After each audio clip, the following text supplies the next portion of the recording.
एक बात याद रखिएगा, धर्म की जय करने से अधर्म का नाश नहीं होता, अधर्म का नाश करने से धर्म की जय होती है।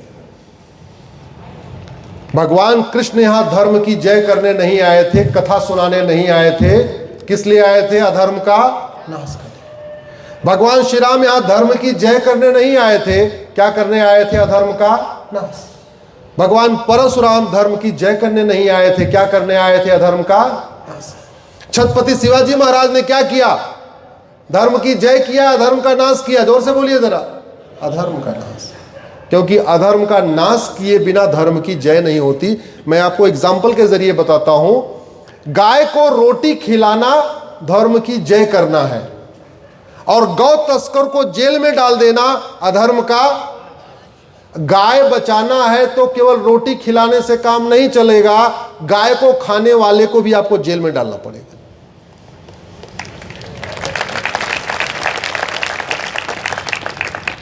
वीर सावरकर जी को मानने वालों का अनुपात कम हो रहा है कि बढ़ रहा है? जोर से बोलिए जरा। रेशियो, मैं रेशियो की बात कर रहा हूं। घट रहा है या बढ़ रहा है? स्वामी विवेकानंद जी के मानने वालों का अनुपात घट रहा है कि बढ़ रहा है? भारत माता को मानने वालों का अनुपात बढ़ रहा है कि घट रहा है? छत्रपति शिवाजी महाराज को मानने वालों का रेशियो बढ़ रहा है कि घट रहा है? घट रहा है। और घटने का 5 कारण: लव जिहाद, ड्रग्स जिहाद, घुसपैठ जिहाद, धर्मांतरण जिहाद, जनसंख्या जिहाद। और आपके एरिया में आप कितने घटे हैं इसको चेक करना है तो एक काम करिए, अपने विधानसभा की वर्तमान वोटर लिस्ट और 25 साल पुरानी वोटर लिस्ट को कंपेयर करके देख लीजिए। आप कितने घट रहे हैं इसको समझना है तो अपने लोकसभा की वर्तमान वोटर लिस्ट और 25 साल पुरानी वोटर लिस्ट कंपेयर कर लीजिए। आप कितने घट रहे हैं इसको समझना है तो एक काम करिए, लोकसभा विधानसभा की वोटर लिस्ट तो मोटी होगी, अपने वार्ड की वर्तमान वोटर लिस्ट और 25 साल पुरानी वोटर लिस्ट चेक कर लीजिए।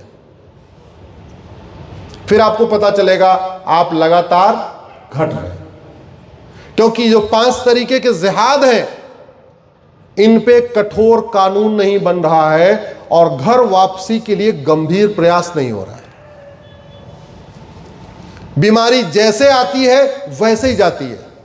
अगर आपको फैट ग्लैंड बन गया है तो फैट ग्लैंड तभी खत्म होगा जब आप फैट खाना बंद कर देंगे। यही तरीका है। और आपके महाराष्ट्र की डेमोग्राफी तेजी के साथ बदल रही है। आपके अहमदनगर, अकोला, अमरावती, औरंगाबाद, बीड की डेमोग्राफी लगभग 12% बदल गई। आपके भंडारा, बुल्हाना, चंदपुर, धुले, गढ़चिरौली की डेमोग्राफी लगभग 12 से 15%, कहीं 12%, कहीं 15% बदली है। आपके गोंडिया, हिंगोली, जलगांव, जालना, कोल्हापुर, लातूर की डेमोग्राफी लगभग 15% बदल गई है। आपके मुंबई की डेमोग्राफी तो करीब 25% बदल गई है। जिस धारावी में 1990 में रेशियो 80-20 था, उस धारावी झुग्गी बस्ती है वहां पे, उस धारावी में आज की डेट में रेशियो बिल्कुल टर्न अराउंड हो गया, 20-80 हो गया। पहले 80-20 था धारावी का रेशियो, अब कितना हो गया? 20-80। आपके नागपुर, नांदेड़, नासिक की डेमोग्राफी बदल गई। उस्मानाबाद की पूछे नहीं एकदम क्या हालत हो गई वहां की, पालघर की, परभनी की, पुणे की डेमोग्राफी 15% आपकी बदल गई है। आपके रायगढ़, रत्नागिरी, सांगली, सतारा, सिंदूर की डेमोग्राफी बदल रही है। सोलापुर, थाने, वर्धा, वाशिम, यवतमाल की डेमोग्राफी बदल रही है। मेरा कार्यक्रम था कोल्हापुर में, एक रिटायर्ड फौजी आए हमारे पास, 2 बेटियां थी उनकी और दोनों को ही ट्रैप कर लिया। पहले तो अपनी बेटियों को ढूंढते रहे, परेशान होते रहे। फिर उनको लगा यार हमारी बेटियां, चलो छोड़ो, एक काम करता हूं, पता करता हूं और कितनी बेटियां गायब हुई हैं। तो उनको क्या जानते, क्या पता चला? महाराष्ट्र में 1 लाख बेटियां गायब हो चुकी हैं। फिर उन्होंने PIL फाइल किया हाई कोर्ट में। फिर सरकार को नोटिस जारी हुआ कि बताओ 1 लाख, और पिछले 5 साल में 1 लाख बेटियां गायब हो गई अकेले महाराष्ट्र से। लड़का कम होता है ना तो एक लड़का कम होता है, और जब बेटी कम होती है एक पूरी चेन खत्म हो जाती है। प्रतिदिन 1000 बेटियों के साथ लव जिहाद हो रहा है, प्रतिदिन 1000। क्यों? कानून का खौफ ही नहीं है। प्रतिदिन 10,000 हिंदुओं का धर्मांतरण हो रहा है। क्यों? कानून ही नहीं बनाया हमने। धर्मांतरण राष्ट्रीय समस्या है, किसी एक राज्य की समस्या नहीं है, किसी एक जिले की समस्या नहीं है, लेकिन हमने केंद्रीय स्तर पर धर्मांतरण के खिलाफ कोई कानून ही नहीं बनाया। जिस धर्मांतरण को रोकने के लिए छत्रपति शिवाजी महाराज ने इतना युद्ध किया, जिस धर्मांतरण को रोकने के लिए संभाजी महाराज को तड़पा तड़पा के मारा गया, वो धर्मांतरण रोकने के लिए हमने कानून ही नहीं बनाया। आज तक किसी धर्मांतरण कराने वाले मिशनरी और जिहादी और उसके मददगार की 100% प्रॉपर्टी जब्त हुई क्या? जोर से बोलिए जरा। किसी धर्मांतरण कराने वाले मिशनरी और जिहादी की नागरिकता खत्म हुई क्या? किसी धर्मांतरण कराने वाले मिशनरी जिहादी को आजीवन कारावास फांसी हुआ क्या? नहीं। कानून बनाने में कोई लागत आएगी क्या? नहीं। भारत कितने बड़े खतरे में है, शायद आपको पुणे में बैठे बैठे शहर में आपको समझ में नहीं आएगा। मैं तो पूरे देश में घूम रहा हूं, देख रहा हूं। अभी मैं गया था सिलीगुड़ी, जलपाईगुड़ी, पूरा बॉर्डर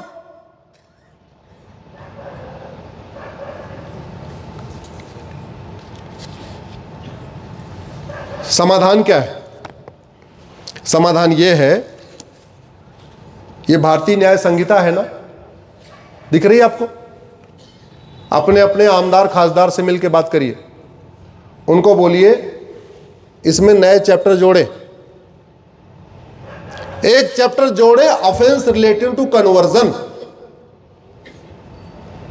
क्योंकि धर्मांतरण राष्ट्रीय समस्या है।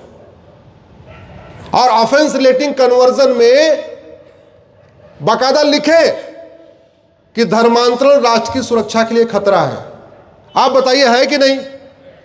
धर्मांतरण देश की एकता अखंडता के लिए खतरा है कि नहीं? धर्मांतरण एक देशद्रोह है कि नहीं? धर्मांतरण एक ऑर्गेनाइज क्राइम है कि नहीं? जो राष्ट्र की सुरक्षा के लिए खतरा होता है उसके लिए हमारे पास ऑलरेडी एक कानून है, एनएसए, नेशनल सिक्योरिटी एक्ट, लेकिन उसको लगा ही नहीं रहे। जो देश की एकता अखंडता के लिए खतरा हो उससे निपटने के लिए कानून है यूएपीए, लेकिन लगा ही नहीं रहे, यूज ही नहीं कर रहे उसको। धर्मांतरण अपने आप में वेजिंग वॉर है, इनडायरेक्ट वॉर है। मुगल सत्ता के लिए नहीं आए थे, मुगल यहां धर्मांतरण कराने आए थे।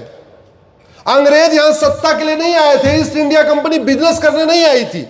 ईस्ट इंडिया कंपनी अंग्रेजों के लिए रास्ता बनाने आई थी और अंग्रेज यहां आए थे कन्वर्जन कराने।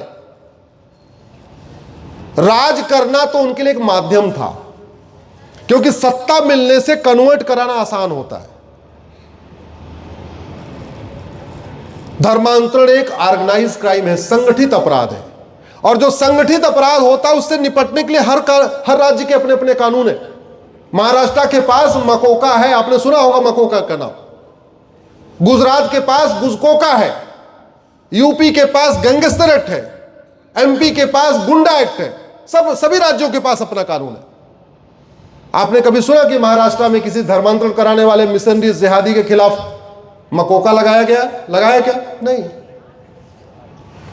मैं आप लोगों से आग्रह कर रहा हूं, अपने आमदार खासदार से मिलिए। जब धर्मांतरण हो जाए तो यह मत सोचना कि हमारे घर के बच्चे का धर्मांतरण नहीं हुआ है। स्वामी विवेकानंद जी ने कहा था, धर्मांतरण कराने से एक हिंदू कम नहीं होता, बल्कि एक नया दुश्मन पैदा होता है। और ये सच्चाई भी है। याकूब मेनन क्या था? जोर से बोलिए। कन्वर्टेड हिंदू। याकूब मेनन क्या था? कन्वर्टेड। जोर से बोलिए जरा, कन्वर्टेड हिंदू। जिन्ना कौन था? कन्वर्टेड हिंदू। अफजल गुरु कौन था? कन्वर्टेड हिंदू। जितने भारत में समस्याएं पैदा कर रहे हैं जो लोग, वो कौन है? वो कन्वर्टेड हिंदू। इसका मतलब अगर वो कन्वर्ट नहीं हुए होते तो समस्या नहीं पैदा करते, समस्या नहीं पैदा करते तो हमारे आपके बच्चे ज्यादा सुरक्षित होते कि नहीं? इसलिए धर्मांतरण, इस पे एक चैप्टर इसमें ऐड करवाइए, offence relating to conversion.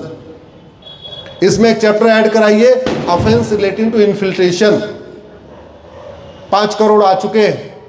Airport के किनारे झुग्गियां बनती जा रही हैं, हाईवे के किनारे झुग्गियां बनती जा रही हैं, एक्सप्रेसवे के किनारे झुग्गियां बनती जा रही हैं, आर्मी के जो बेस कैंप हैं उनके किनारे झुग्गियां बनती जा रही हैं, आपके जितने हमारे बड़े पोर्ट हैं वहां झुग्गियां बनती चली जा रही हैं। क्यों? क्योंकि कानून घटिया है। हमने आज तक किसी घुसपैठी और उसके मददगार के खिलाफ एनएसए, यूएपीए, वेजिंग वॉर, देशद्रोह, गैंगस्टर लगाए नहीं। और बीमारी ठीक होती है डॉक्टर बदलने से या दवाई? जोर से बोलिए जरा। अब बीमारी ठीक ना हो तो दवाई बदलना चाहिए कि नहीं, या मरने का इंतजार करना चाहिए? दवाई बदलना चाहिए। दवाई मांगिए। मैं लफ्ज़ात की शिकार हुई कुछ लड़कियों का नाम बताता हूं आपको। कशिश परमार को अख्तर ने मारा, अंकिता सिंह को शाहरुख खान ने मारा, नेहा को अबरार ने मारा, श्रद्धा को आफ्ताब ने मारा, अंजलि आर्या को यामीन ने मारा, स्वाति को अरशद ने मारा, तनिष्का को साहिल ने मारा, कृति जैन को वसीम ने मारा, बबली रानी को शहजाद ने मारा, अंतिमा को रिजवान ने मारा, दीक्षा मिश्रा को इमरान ने मारा, नीलम अहिरवार को तालिम ने मारा, एकता को साकिब ने मारा, निधि पासवान को हैदर ने मारा, नीलू को लईक खान ने मारा, वर्षा चौहान को वारिस ने मारा, प्रिया सोनी को एजाज ने मारा, नेहा को आसिफ ने मारा, शिवानी को आरिफ ने मारा, नैना कौर को शेर खान ने मारा, सोनम शुक्ला को अंसारी ने मारा, प्रिया को शमशाद ने मारा, निशा को लुकमान ने मारा, सीमा को नदीम ने मारा, खुशी परिवार को अशरफ ने मारा, एकता देसवाल को साकिब ने मारा, मानसी दीक्षित को मुजम्मिल ने मारा, निकिता को तौसीफ ने मारा, चैनिका को रफीक ने मारा, हिना को अदनान ने मारा। क्यों मार दिया? क्योंकि उन्होंने रिफ्यूज कर दिया। प्रतिदिन 1000 बेटियां कम हो रही हैं, या तो वो मार दी जा रही हैं या तो वो शिकार हो जा रही हैं, ट्रैप में फंस रही हैं। क्यों? क्योंकि ये जितने मैंने नाम लिए हैं इसमें से किसी एक भी हत्यारे को न फांसी हुई, न किसी एक भी हत्यारे की आजीवन 100% प्रॉपर्टी जब्त हुई, न किसी एक भी हत्यारे की नागरिकता खत्म हुई, न किसी एक भी हत्यारे का narco polygraph brain mapping test करके यह पूछा गया कि तुम्हें और किसने किसने मदद किया। इसमें एक व्यक्ति नहीं होता, उसमें कई लोग होते हैं, कई उसमें मेंटर भी होते हैं। आपके अमरावती को उमेश कोल्हे की क्या क्या गलती थी? क्या कहा था उसने? I support. भूल गए उमेश कोल्हे को? अमरावती के उमेश कोल्हे ने ही तो बोला था आई सपोर्ट नुपुर शर्मा। मार दिया कि नहीं मारा? उमेश कोल्हे के हत्यारों को फांसी हुई आज तक? नहीं हुई। जब नहीं हुई तो खौफ कैसे पैदा होगा? उदयपुर के कन्हैयालाल के हत्यारों को आज तक फांसी हुई क्या? नहीं। फांसी तो छोड़ो, हमने उनका narco polygraph brain mapping test करके ये भी नहीं पूछा कि ये बताओ तुम्हें और कौन कौन डायरेक्टली इनडायरेक्टली तुम्हें मदद कर रहा था, किसने तुम्हें पैसा दिया, किसने तुम्हें मोटिवेट किया, किसने तुम्हें कहा। हम ये जो धर्मांतरण कराने वाले हैं ना, इनका नार्को पॉलीग्राफ ब्रेन मैपिंग अगर करें तो कम से कम 10-10 नाम बताएंगे। ये घुसपैठिए जितने भी हैं, अभी एक आपके पूना का घुसपैठिया पकड़ा गया था, सारे डॉक्यूमेंट उसके पास मिले, लेकिन हमने उससे नार्को पॉलीग्राफ ब्रेन मैपिंग करके ये नहीं पूछा कि ये तुम्हें आधार किसने बनाया, राशन कार्ड किसने बनाया, ड्राइविंग लाइसेंस किसने बनाया, वोटर आईडी किसने बनवाया, बर्थ सर्टिफिकेट किसने बनाया, पूछा ही नहीं। हमने उस एक घुसपैठियों को सजा दे दिया, घुसपैठियों के मददगारों को सजा दिया क्या? जब तक घुसपैठियों के मददगारों को सजा नहीं मिलेगी, धर्मांतरण कराने वालों के मददगारों को सजा नहीं मिलेगी, जब तक देश के अंदर बैठे गद्दारों को सजा नहीं मिलेगी, तब तक कानून का खौफ नहीं पैदा होगा। कानून का खौफ नहीं पैदा होगा तो हम घटते रहेंगे, और अगर हम घटते रहेंगे तो याद रखिएगा कटते रहेंगे। 9 राज्यों से खत्म हो चुके हैं, 200 जिलों से खत्म हो चुके हैं, 1500 तहसीलों से खत्म हो चुके हैं। और किसी गलतफहमी मत रहिएगा, मकान बना रहे हैं बनाइए, घर बना रहे हैं बनाइए, हर पिता का धर्म है बनाना, अपने बच्चों के लिए प्रॉपर्टी इकट्ठा करना, लेकिन इस बात की भी चिंता करिए कि आपके बनाए हुए मकान में आपका बच्चा ही रहेगा। आडवाणी जी के पिताजी ने जो करोड़ों की प्रॉपर्टी इकट्ठा किया था, उसमें आडवाणी जी रह पाए क्या? जोर से बोलिए जरा। मनमोहन सिंह जी के पिताजी ने करोड़ों की प्रॉपर्टी इकट्ठा किया था, मनमोहन सिंह जी रह पाए थे क्या? आडवाणी जी भाग के आया है कि नहीं? यश चोपड़ा, प्रेम चोपड़ा, पृथ्वीराज कपूर, सुनील दत्त, राज कपूर, राजेंद्र कुमार, देवानंद, मिल्खा सिंह, खुशवंत सिंह मकान, दुकान, खेत खलिहान, उद्योग व्यापार छोड़ के भागे कि नहीं भागे? भागे।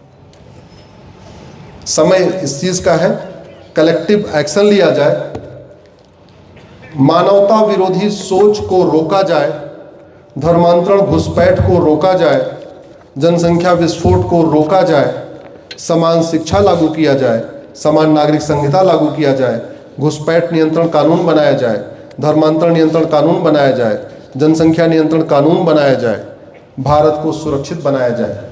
इसी के साथ मैं अपनी बात खत्म करता हूं।